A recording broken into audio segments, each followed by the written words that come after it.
यह कहानी है दो भाइयों की, राजेश और हरि। राजेश बड़ा था और हरि छोटा। दोनों भाई भक्ति भाव वाले थे। दोनों की ही दिनचर्या भी बड़ी नियमित थी।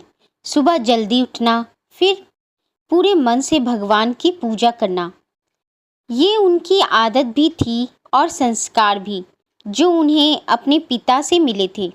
दरअसल राजेश और हरि के पिता पंडित भोला जी मंदिर के पुजारी थे। एक वक्त था जब कोई भी शुभ कार्य इनकी मौजूदगी के बिना नहीं होता था, लेकिन अब वक्त बदल गया था। लोगों को अब ना तो पूजा पाठ से ज़्यादा मतलब था और ना ही पंडित भोला जी से। बाबा, ये लो प्रसाद। हाँ, लाओ बेटा। राजेश ने प्रसाद के रूप में एक छोटा सा गुड़ का टुकड़ा अपने पिता के हाथों में रख दिया, जिसे देखकर पंडित भोला जी का चेहरा उतर गया। क्या हुआ बाबा? बेटा, एक वक्त था जब इस मंदिर में हर रोज मेवा मिष्ठान का भोग लगाए जाते थे। आए दिन भंडारे किए जाते थे। ना जाने कितने लोग मंदिर के बाहर अपना पेट भरकर जाते थे, लेकिन अब देखो क्या हालात हो गए हैं। पता नहीं कब तक इस मंदिर का रखरखाव कर पाऊंगा मैं। अब तो कोई पूजा पाठ के लिए घर भी नहीं बुलाता। बाबा आप तो प्रधान जी से बात करने वाले थे ना, तो उन्होंने क्या कहा? बात तो की थी बेटा, लेकिन हर बार की तरह प्रधान जी ने इस बार भी बात को टाल दिया। पता नहीं क्या होता जा रहा है अपने गांव को। हर कोई बस पैसा कमाना चाहता है, फिर चाहे उसके लिए जो करना पड़े। किसी के पास अब भगवान को याद करने की और भले काम करने की फुर्सत ही नहीं है। कोई बात नहीं बाबा, आप चिंता न करो। आप देखना, स्वयं भगवान ही सबको सही रास्ते में ले आएंगे। भोला की आमदनी पूजा पाठ से ही थी, जो अब गांव में ना के बराबर रह गई थी। यहाँ तक कि लोगों ने मंदिर भी आना बहुत कम कर दिया था और इसलिए मंदिर का रखरखाव भोला पर भारी पड़ रहा था। राजेश और हरि भी दोनों 12वीं पास कर चुके थे और दोनों शहर जाकर आगे की पढ़ाई करना चाहते थे, लेकिन घर के हालात देखकर दोनों ने गांव में ही रहकर उन्होंने अपने पिता के साथ रहने का फैसला किया और मंदिर की सारी जिम्मेदारी संभालने लगे।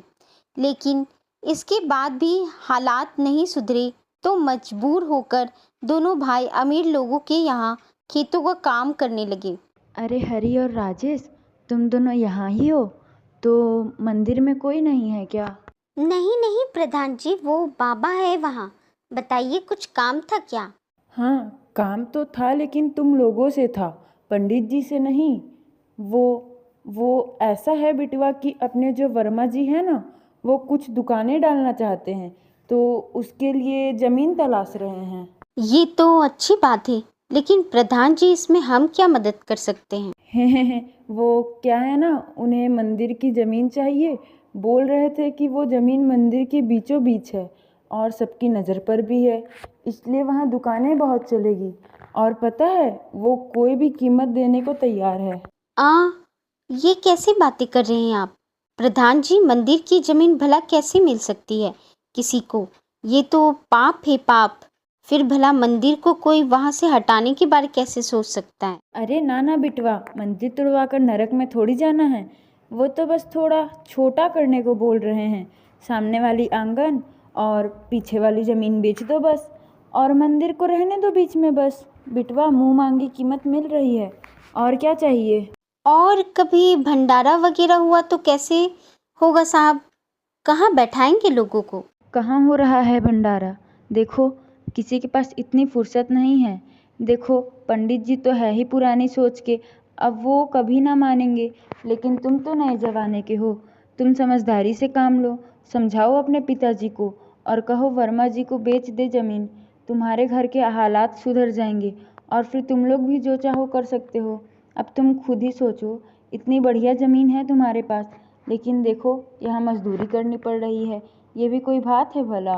प्रधान जी, वो जमीन हमारी नहीं, मंदिर की थी। हमारे दादा ने मंदिर के लिए नींव रखी थी, वो भी हमारे लिए नहीं बल्कि पूरे गांव के लिए।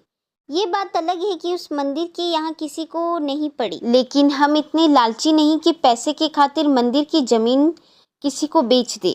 अच्छा भाई, तो तुम ना बोल रहे हो। देख लो भाई, मैं तो तुम्हें प्यार से समझाने आया था। बाकी तो तुम वर्मा जी को जानते ही हो, उनका कोई काम आज तक रुका नहीं।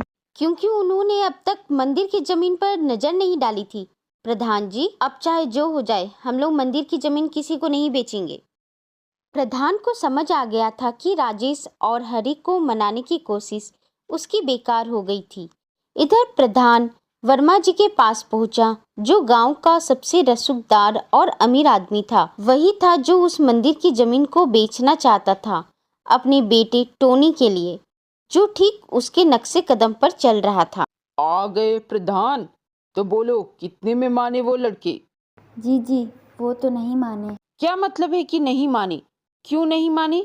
उनकी इतनी हिम्मत कि पापा को ना बोल रहे हैं। जी, मैंने उन्हें समझाने की बहुत कोशिश की, लेकिन कमबख्त बोल रहे हैं चाहे जो हो जाए मंदिर की जमीन नहीं बेचेंगे। अच्छा, तो इतनी अकड़? जमीन तो उन्हें देनी पड़ेगी, और अब तो बिल्कुल मुफ्त में। वर्मा अपने बेटे और लठेतों को इशारा करता है और सबको लेकर फौरन मंदिर पहुंच जाता है। वहां पर उस वक्त राजेश और हरि नहीं थे, बल्कि उनके पिता भोला अकेले ही मंदिर में पूजा कर रहे थे। अरे अरे, ये क्या कर रहे हो? मंदिर में ये डंडे का क्या काम? और चप्पलें पहनकर अंदर आ गए हो? चलो फौरन मंदिर से बाहर निकलो तुम लोग। चुप रहे बुड्ढे, बुला अपने दोनों बेटों को। उन दोनों से आपको क्या काम है? हाथ पैर तुड़वाने हैं उनकी। अब इससे पहले शुभारंभ तुझसे ही हो, बुलाओ उन्हें जल्दी। भोला को कुछ समझ नहीं आ रहा था।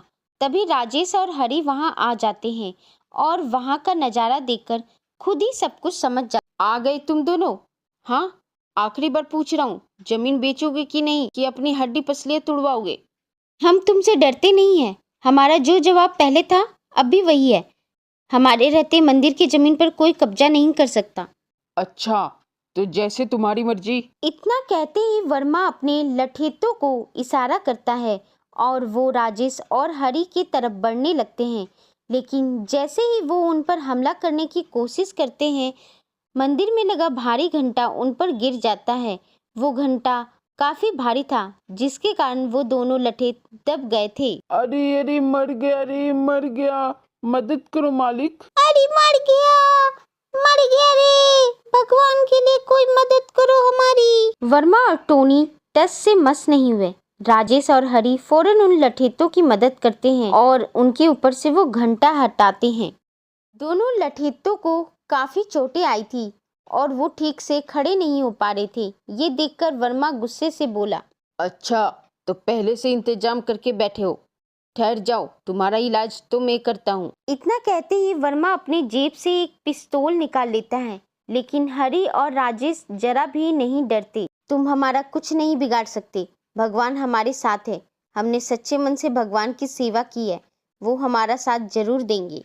अच्छा, तो आज देख ही लेते हैं कि तुम्हारा भगवान इस बंदूक की गोली से कैसे बचाता है तुम दोनों। इतना कहते ही वर्मा गोली चलाने ही वाला था कि वहां अचानक तेज हवाएं चलने लगी।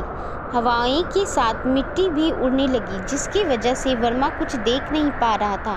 फिर भी वर्मा ने गोली चला दी। जब धूल हटी तो सामने का नजारा कुछ और था। टोनी, टोनी, ये क्या कर दिया मैंने? टोनी, टोनी उठ बेटा, उठ, उठ जा बेटा, अरे उठ जा बेटा। टोनी बेहोश था, क्योंकि राजेश और हरि की बजाय वर्मा की गोली उसके बेटे टोनी को लग गई। आंखों में जो धूल जाने की वजह से उसका निशाना चूक गया था और रोने के अलावा कुछ नहीं कर सकता था वर्मा। देखिए, आप इस तरह रोइए मत। भगवान के दरवाजे पे हैं, प्रार्थना कीजिए, उसे कुछ नहीं होगा। उसके साथ राजेश और हरि ने टोनी को लेकर अस्पताल ले गए। वक्त रहते इलाज मिलने से टोनी की जान बच जाती है। बच्चों, मैं किस मुंह से माफी मांगू तुम लोगों से? मुझे मेरे किए की बहुत बड़ी सजा मिल सकती थी, लेकिन उससे भी तुम दोनों ने मुझे बचा लिया। जो हुआ उसे भूल जाओ वर्मा जी। भगवान ने आपको दूसरा मौका दिया है, अब इस मौके को मत जाने देना। वर्मा जी भोला का इशारा समझ गए थे और उसने उस दिन से सारे बुरे कार्य छोड़ दिए थे और सही रास्ते पर आ गए। मंदिर के रखरखाव की पूरी जिम्मेदारी भी ले ली। वर्मा जी के साथ जो हुआ उससे पूरे गांव ने सबक लिया।